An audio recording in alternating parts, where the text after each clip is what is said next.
Hey, this is Matt once again. Welcome back to another video. This is a paid request. This is for Brian. Thank you so much for that. And for those interested in requesting pretty much any type of videos or topics, randomness, out of blueness, re-reviews, whatever, commentaries, feel free to send them either directly to my PayPal or join my Patreon. Both links are down below in the info box. And this is for the 9 Lives of Ozzy Osbourne.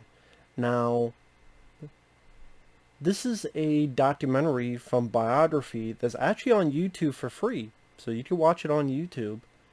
It was meant for TV, you could tell, because there's certain points where it fades out as if it's going to go to a commercial, but yeah, it's on YouTube without the commercial, so this was interesting. This was very interesting. I like Ozzy Osbourne. I liked his music. Mama, I'm Coming Home. Just crazy collection of songs that he was part of, not only just with Black Sabbath, but in his solo career. I remember watching the Osbourne show. In fact, sadly, I don't think I have the DVDs. I think I had the first season. I don't think I have any more. I didn't get the other. The show didn't last too long, but it would be nice to rewatch them. That'd be a lot of fun. But the DVDs, maybe the first season is cheap. I don't know. I haven't really looked into it, so I'll shut up on that. But I remember liking the show, and Ozzy definitely seems like a real character. And when you go through his biography, you see a guy that is flawed, very flawed, who is honest. There's no sugarcoating. And that's kind of what I like about Ozzy, is that he knows he's fucked up. And he does seem like a good guy underneath. It's just a lot of personal demons will catch up to him from time to time. But there's a sincerity to it. And there's a sincerity to Ozzy himself.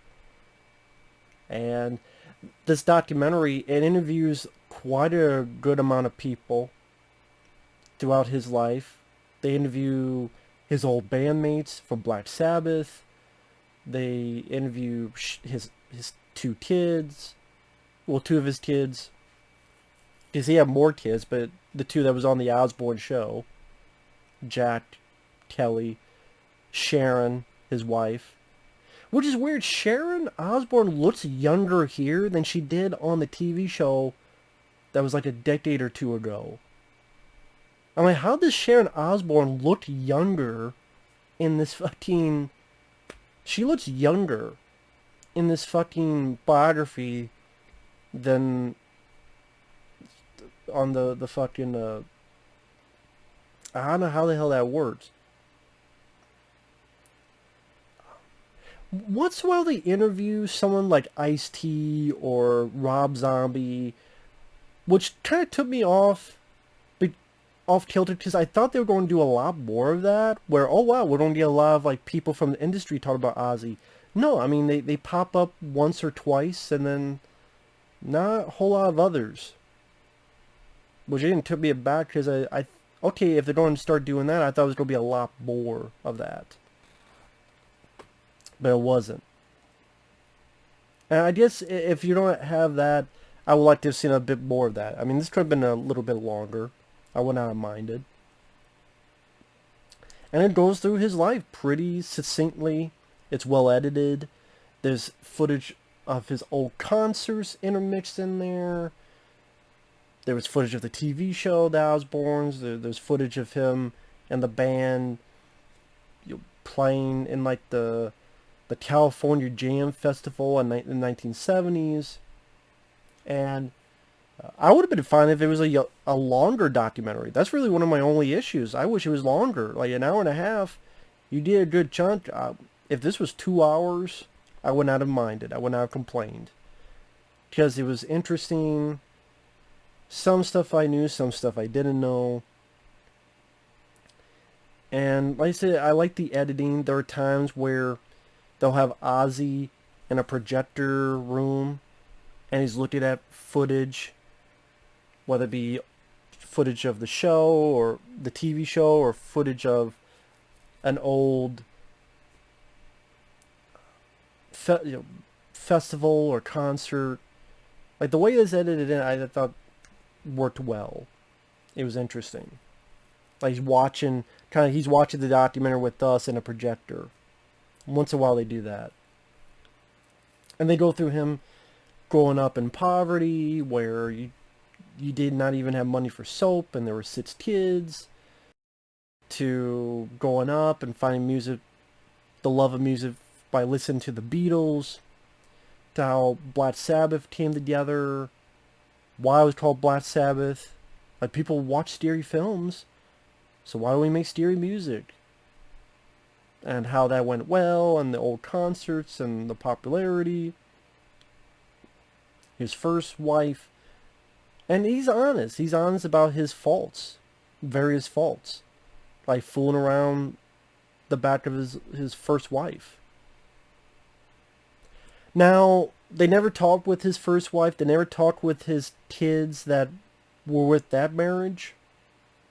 I don't know if that's persona non grata. I don't know if that's something else entirely. I mean, I don't even know if she's still around. I don't know.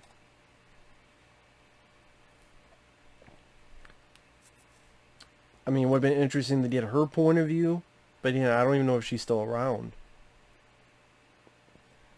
And about how the old manager ripped Black Sabbath off, and his dad passed away, and I liked Ozzy Osbourne. I didn't follow his career step by step. Like, I didn't know that the band fired him because he was so fucked up. This is a time again, the old manager ripped them off. They were bankrupt. His dad passed away. He was getting divorced because of his own shenanigans.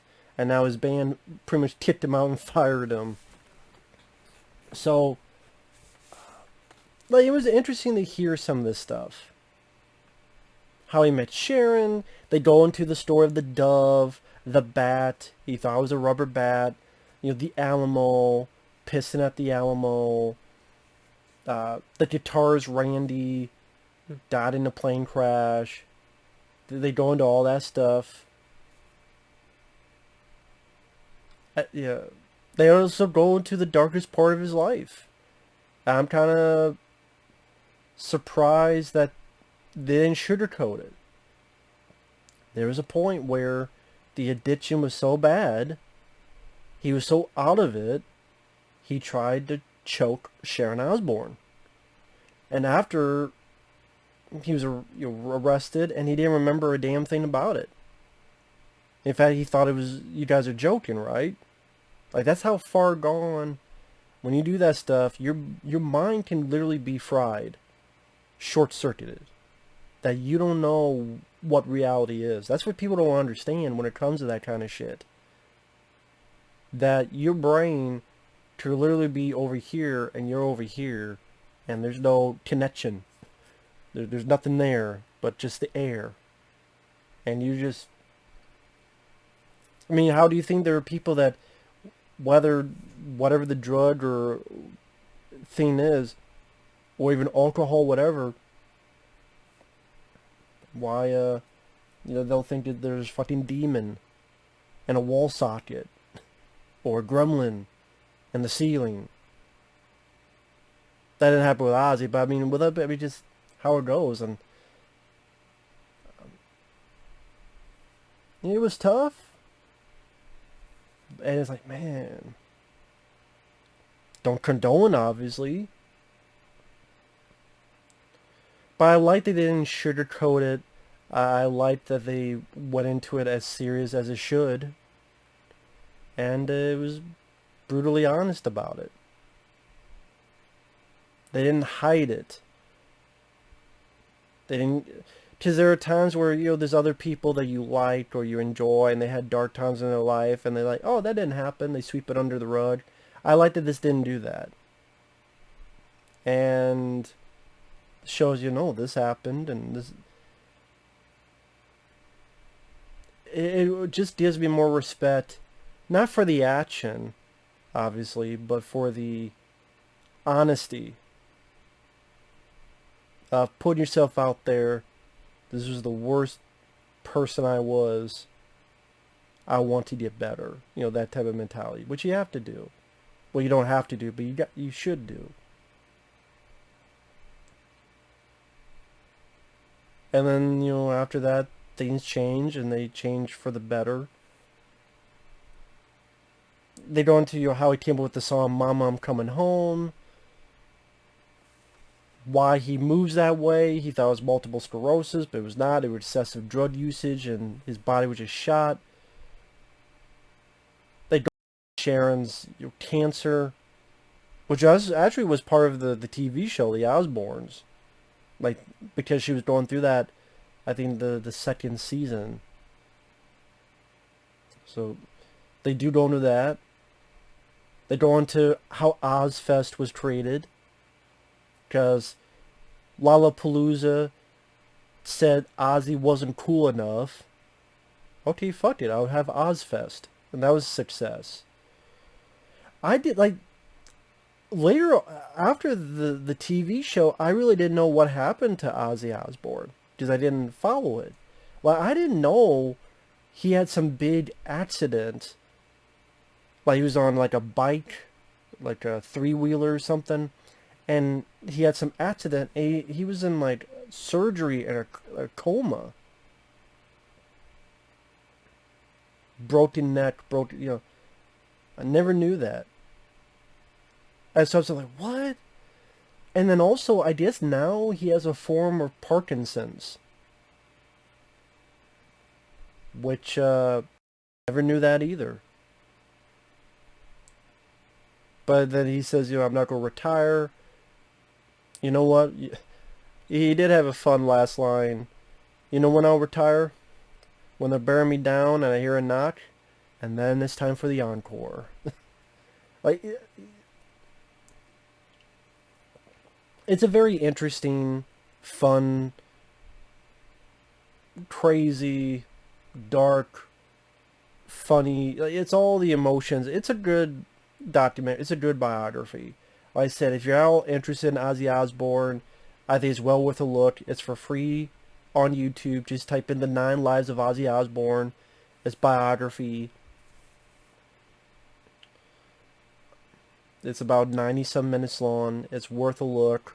Like I said, it's well edited. I like that you see a lot of old footage, old interviews intermixed in with new material. And this came out not too long ago, so fairly new and updated. And worth a look. Definitely worth a look. So with that said, thanks for watching. Take care. We'll see you guys later. Bye-bye.